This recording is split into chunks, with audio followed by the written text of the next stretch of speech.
Assalamualaikum warahmatullahi wabarakatuh.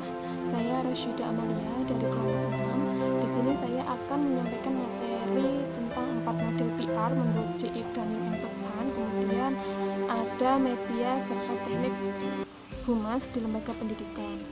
Baik, langsung saja. Untuk 4 model tadi itu yang pertama ada agen pers, informasi publik, 2 arah asimetris dan 2 arah simetris.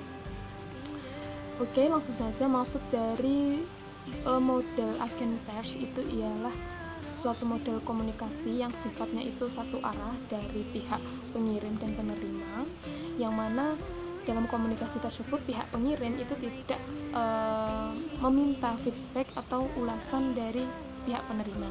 Nah, menurut Granick and Hahn itu model ini seperti model propaganda yang mana tujuannya itu untuk mempengaruhi seseorang agar mengikuti suatu pandangan tertentu. Nah, dalam tujuannya dalam model PR ini itu untuk membujuk seseorang agar melakukan suatu tindakan tertentu. Nah, kemudian yang kedua yaitu model informasi publik. Dalam model ini menekankan pada pemeliharaan dan peningkatan citra suatu organisasi dengan memberikan informasi yang bermakna dan relevan kepada publik, yang mana model ini sangat bergantung dengan media pers seperti media pers audio ataupun yang sifatnya video ataupun visual.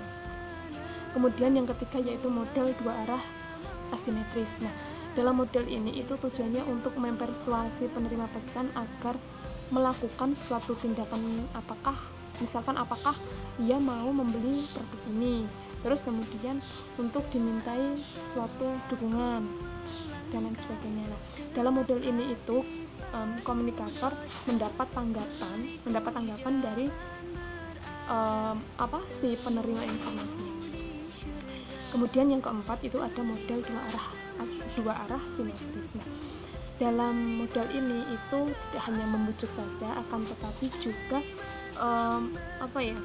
saling menerima, saling mendengarkan, saling menghargai antar sesama, yang mana dalam model 2 arah simetris ini elemen paling pentingnya itu yaitu adanya negosiasi dan kemauan untuk beradaptasi serta berkompromi. Nah, model 2 arah simetris ini biasanya ada pada suatu organisasi non-profit, terus lembaga pemerintahan dan lembaga hukum. Nah, untuk contohnya dari keempat model di sini, yang pertama model agen pers itu misalnya kegiatan unggulan di MI Darul Ulum Batang Ponorogo. Nah, betul. Nah, di situ memiliki kegiatan hafalan juz amma, terus tahlil, kemudian hafalan Asmaul Husna, terus ada kegiatan RAC yaitu Religions of Arts and Competition. Nah, kegiatan RAC itu suatu kegiatan perlombaan di tingkat prabata, yang mana kegiatan tersebut meliputi kegiatan perlombaan seperti lomba adab, terus kemudian hafalan surat pendek, terus tari, seperti itu. Dalam model ini pihak madrasah melakukan publikasi atau promosi melalui media cetak yaitu undangan kepada kepala prabata, kemudian media elektronik lewat Facebook, kemudian dengan secara lisan dari mulut ke mulut. Kemudian untuk model informasi publik, di sini saya ambil contoh di pelayanan informasi publik di Desa Durian, Kecamatan Padang di Bandar Lampung. Nah, di desa ini itu memiliki website desa yang mana banyak informasi, salah satunya pengurusan surat SKPN. Biasanya kalau pengurusan surat SKPN itu kan lama ya prosesnya dan panjang. Nah, untuk mengurus surat-surat tersebut agar tidak berat oleh masyarakat, maka pihak desa memberikan kemudahan dengan melalui media informasi publik lewat website desa, sehingga pelayanan masyarakat lebih bagus dan lebih efisien. Terus kemudian contoh dari model 2 arah simetris ini yaitu tentang upaya untuk meningkatkan partisipasi publik, salah satunya dengan cara membangun komunikasi dua arah yang efektif dengan masyarakat, salah satunya dengan memanfaatkan sosial media. Nah, sosial media di sini kan sangat banyak macamnya ya, misalkan ada website, blogspot, Twitter, Facebook, ataupun YouTube dan akun Instagram, sangat banyak sekali aplikasinya. Nah, nanti suatu organisasi atau pemerintah dapat mengakses aplikasi tersebut sebagai mediator untuk menyampaikan informasi kepada masyarakat. Nah, kemudian yang terakhir yaitu model dua arah asimetris. Nah, dalam model ini saya ambil contoh di Pemda Sukoharjo, Humas Pemda Sukoharjo di sini itu masih saya rasa kurang optimal ya, karena komunikasinya baik secara internal dan eksternalnya itu masih belum luas, masih sifatnya terbatas lah.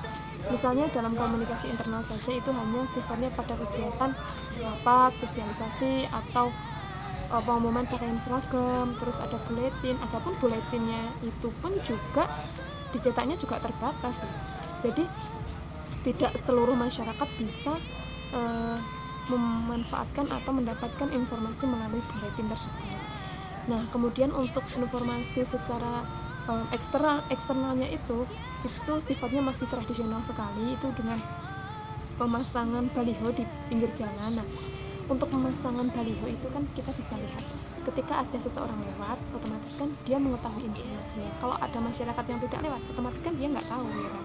Nah, saya rasa itu masih sifatnya belum menyeluruh ya, belum semua masyarakat bisa mengetahuinya.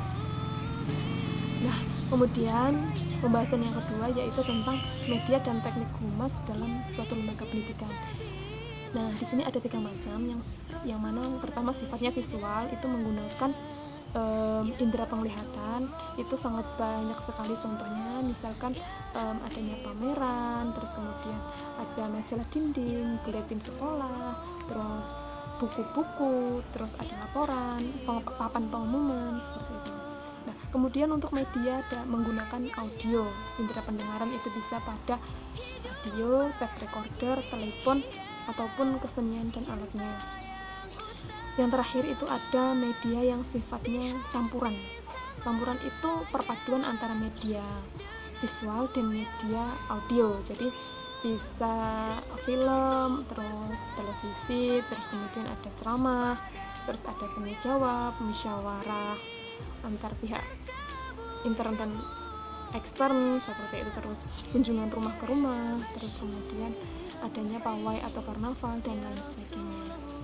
Oke teman-teman, tadi adalah pembahasan tentang 4 model PR menurut J.I. Graning and Tuthan. Tadi ada 4, ada agen pers, terus kemudian informasi publik, terus kemudian ada model 2 arah simetris dan ada model 2 arah asimetris. Terus kemudian untuk media dan teknik humas di lembaga pendidikan itu bisa menggunakan bisa menggunakan media secara visual, audio dan audio visual. Jadi bisa saling bergantian lah, seperti itu. Oke, terima kasih. Ini adalah penjelasan dari saya.